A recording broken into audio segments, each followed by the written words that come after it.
Assalamualaikum warahmatullahi wabarakatuh. Saya Spriani, Tambuk 200-241-4043, jurusan Teknik Informatik. Di sini saya akan menjelaskan sedikit beberapa mengenai komponen-komponen yang ada di dalam CPU. Yang pertama itu hard disk. Hard disk adalah komponen perangkat keras yang menyimpan semua konten digital, dokumen, foto, musik, video, dan program, referensi aplikasi dan sistem operasi maupun konten digital tersimpan di hard disk ini. Hard disk juga dapat berupa eksternal dan juga berupa internal. Selain itu, ada pun fungsi hard disk. Yang pertama, menyimpan data software. Fungsi hard disk ini adalah untuk menyimpan data perangkat lunak. Menyimpan data dari perangkat lunak ini dilakukan agar software tersebut dapat dibuka dan dijalankan dan pada perangkat komputer. Yang kedua itu backup data. Selain itu, untuk menyimpan data, beberapa orang memanfaatkan hard disk untuk sarana backup website dan file komputer mereka. Yang ketiga, tempat penyimpanan database. Seperti yang diketahui, salah satu elemen terpenting dalam suatu komputer ini adalah database. Database umumnya disimpan di dalam hard disk pada komputer server. Yang keempat itu menyimpan data dari operating system atau OS.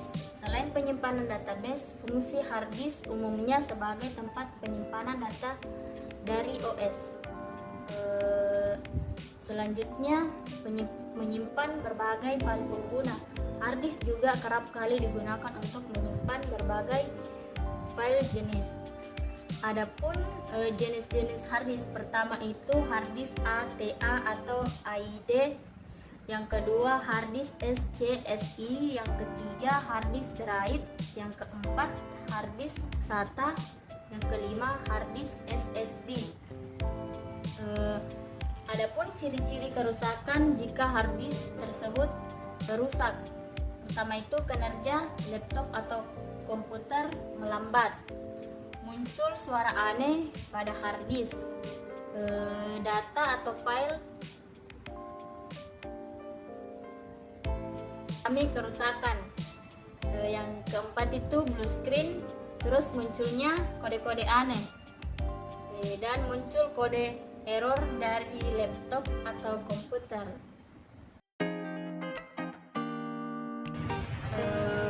Yang kedua adalah motherboard. Motherboard pada dasarnya ialah papan sirkuit yang terdapat di dalam sebuah casing komputer di mana seluruh komponen terhubung. Motherboard menyediakan konektivitas antar komponen perangkat keras komputer semacam prosesor, memori, hard drive, serta kartu video. Lebih tepatnya, motherboard merupakan perangkat keras komputer yang berperan sebagai tulang punggung ataupun ibu yang menyatukan seluruh bagian. Orang biar gue yang begini enggak, gue yang itu. Adapun fungsi dari motherboard yaitu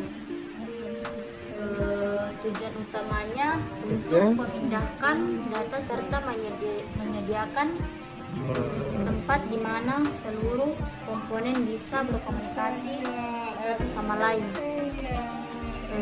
Beberapa fungsi tersebut, pertama itu mentransfer data ke seluruh komponen komputer, menyediakan tata letak terbaik untuk seluruh komponen yang terdapat di komputer, menghubungkan komponen semacam CPU, RAM, serta video card lewat hubungan komponen, menyebarkan daya untuk bagian komputer sesuai dengan kebutuhan tiap bagian, menghubungkan bermacam komponen interface komputer langsung maupun tidak langsung, mengirimkan trafik informasi untuk seluruh bagian komputer sesuai kebutuhan per bagian, menjadi pusat berkomunikasi seluruh komponen secara langsung ataupun tidak langsung.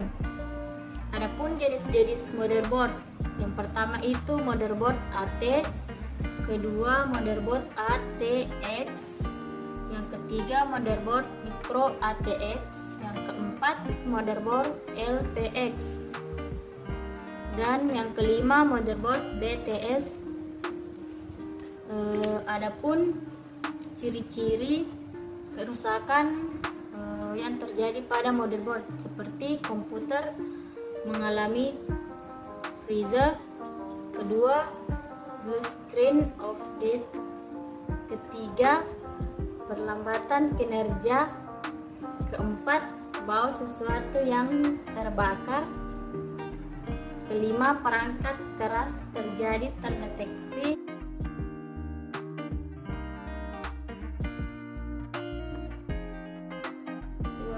Selanjutnya yaitu prosesor. Prosesor adalah otak dari komputer. Secara rinci, pengertian prosesor ini adalah sebuah komponen IC yang dapat mengontrol semua proses yang berjalan pada sebuah sistem komputer, yang dapat digunakan sebagai pusat atau otak dan melakukan perhitungan dan menjalankan tugas. Posisi prosesor pada komputer ini adalah terletak di soket motherboard. Kita juga dapat mengganti, mengupgrade maupun downgrade asalkan soket yang ada di motherboard ini sesuai. Prosesor memiliki kegunaan yang paling penting di sistem komputer, sebab prosesor dapat berfungsi untuk memanajemenkan arus data agar terhindar dari stuck data atau macet dalam melakukan operasi komputer. Bagian-bagian yang ada pada prosesor memiliki 3 bagian yang penting, yaitu arithmetic logical unit atau ALU, control unit atau CU, dan memory unit atau MU. Fungsi prosesor. Secara umum, prosesor memiliki fungsi sebagai pemroses data yang dapat dimasukkan dalam inputan dan selanjutnya akan menghasilkan sebuah keluaran atau output. Prosesor adalah komponen penting dalam semua komputer. Tetapi prosesor tidak dapat bekerja sendirian karena saling terhubung dengan komponen lainnya seperti hard disk dan RAM. Adapun ciri-ciri prosesor jika rusak, pertama itu komputer mati total, kedua restart terus menerus, ketiga tidak dapat membuka aplikasi tertentu, keempat komputer sering mati sendiri, kelima black screen. Adapun jenis prosesor, yang pertama itu prosesor Intel dan prosesor AMD.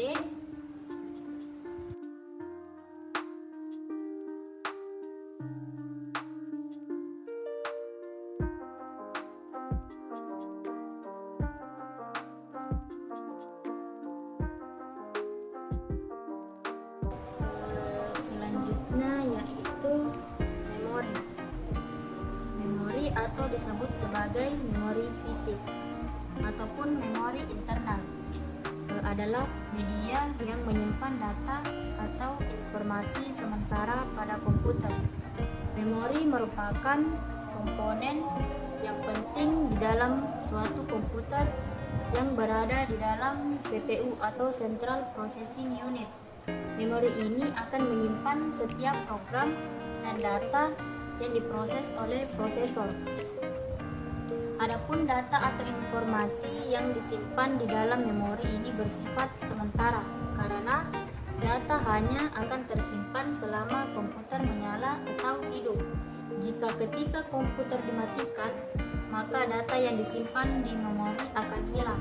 Oleh karena itu, sebelum Anda mematikan komputer, simpanlah semua data Anda ke dalam media penyimpanan permanen. Di media penyimpanan berbasis disk seperti hard disk dan floppy disk. Berikut ini beberapa jenis memori fisik atau internal. Yang pertama itu RAM, Random Access Memory. Yang kedua ROM, Read Only Memory. Yang ketiga itu SRAM, Static Random Access Memory. Yang keempat DRAM, Dynamic Random Access Memory. Kelima SDRAM. Yang selanjutnya itu adapun fungsi dari memori tersebut, yaitu untuk menyimpan data dari peranti, masukkan sampai data dikirimkan ke ALU, kemudian diproses untuk lebih lanjut, menyimpan daya hasil pemrosesan ALU sebelum dikirim ke piranti keluaran, menampung instruksi ataupun program dari piranti masukan atau dari piranti mengingatkan sekunder. Adapun ciri-ciri kerusakan pada memori ini, pertama itu komputer menjadi lambat, sistem operasi tidak berjalan dengan lancar, komputer mengalami restart sendiri, keempat blue screen, kelima aplikasi seringkali tidak bisa dijalankan, keenam komputer menjadi mudah panas, dan yang terakhir layar komputer gelap dan tidak menampilkan display apa-apa.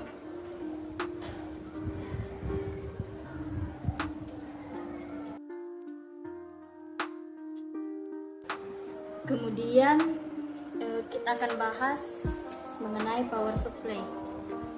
Pengertian power supply adalah komponen pemasok daya ke satu atau bahkan lebih beban listrik. Jadi power supply ini dirancang untuk mengubah beberapa bentuk energi yang berbeda, seperti matahari, energi mekanik, kimia, hingga listrik. Pada perangkat komputer dan elektronik lainnya, power supply merupakan komponen penting. Apabila tidak ada power supply, perangkat yang digunakan tidak bisa berfungsi dengan semestinya. Untuk mengakses power supply ini, kita bisa melihat kabel yang digunakan untuk mentransfer energi ke perangkat tersebut. Adapun fungsi dari power supply yaitu mengubah arus tegangan listrik agar tidak melebihi batas maksimal perangkat. Kedua, menjadi daya cadangan dalam bentuk baterai. Contohnya dari fungsi ini adalah UPS dan dibuat untuk mencegah listrik mati mendadak saat suplai energi terhenti. Yang terakhir itu mengubah arus tegangan tinggi AC atau alternating current ke arus tegangan rendah DC. Adapun jenis-jenis power supply AT ini mencapai 12 pin. Terus power supply ATX ini mencapai 20 sampai 24 pin. Selanjutnya adapun ciri-ciri kerusakan pada power supply. Komputer tidak bisa dinyalakan, lampu indikator off, komputer tiba-tiba mati tanpa ada peringatan. Penyebab kerusakan pada power supply. Keempat, umur semakin sering digunakan, performanya semakin turun. Terus gangguan listrik, adanya lonjakan listrik yang berlebihan sehingga mengakibatkan kerusakan. Adapun ciri-ciri kerusakan pada power supply ini, pertama itu komputer tidak bisa dinyalakan, lampu indikator off, komputer tiba-tiba mati tanpa tanpa ada peringatan. Sekian presentasi dari saya. Terima kasih.